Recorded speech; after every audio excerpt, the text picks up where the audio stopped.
you join me in another round of applause for all these wonderful people?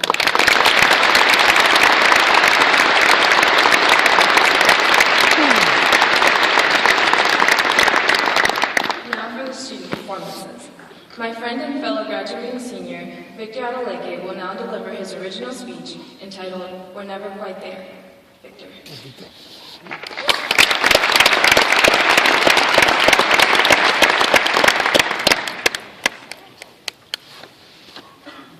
I'd like to say we made it, but to where? Is the journey over? The journey never ends, friends. I don't mean to cripple your elation, but I do wish to clear the fog for the road ahead. Today, I want to talk to you about success, a concept familiar to most of you, but a concept on which I want to provide fresh insight. To begin, I must define success, and here's the definition. Success is using divinely given talents and passions to fulfill one's purpose. It is to leave the world in a better state than one entered it. It is not characterized by a job, a salary, or a location, but rather a mentality of moving ever higher beyond one's current state. In order to achieve success, an individual must cultivate a few attributes, the most important of which is continuous goal setting. Goals are not fantasies, such as getting a good job, making a lot of money, and generally being happy. A goal is an objective that is clearly defined, written, and planned with a deadline. An effective goal is both challenging and realistic, and its results are measurable. The second prerequisite for success is a mentality of excellence. A person with such a mentality sacrifices short-term satisfaction for long-term pleasure. He combines long-term vision with short-term focus. The excellent overpromise and overperform.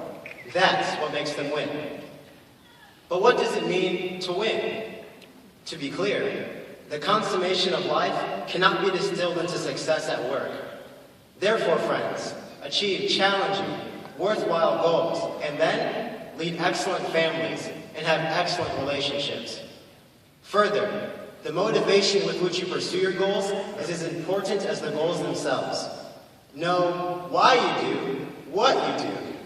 Define clearly who you are, what you believe in, and what you stand for. Clarify your values. Then, verify that your goals do not deviate from your moral code. Above all, embrace wisdom, character, and positive thinking. Many of you here are good at what you do. However, there are lots of good things and good people. Sadly, there are so few great things because there are so many good things. Some food becomes really good and never becomes great. Many students become good, but never great. Companies, leaders, and nations often become good, but never leap into greatness.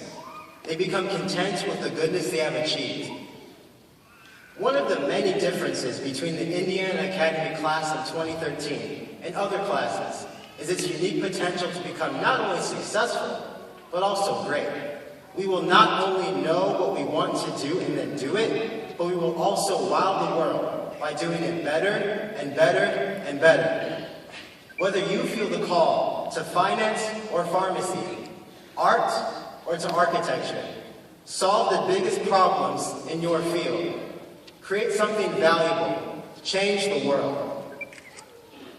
Because the only difference between any two people is how they think and the actions they take as a result, let us think and then act like purpose problem solvers. No man helps the world but by the problems he solves for those who live in it. Let the quality of our lives be driven by a high intensity of purpose. As I conclude this exhortation, know that I believe in you. You have no limits other than those that you accept on your own mind and imagination. And don't be afraid. In the words of Earl Nightingale, you have nothing to lose, but you have a life to win.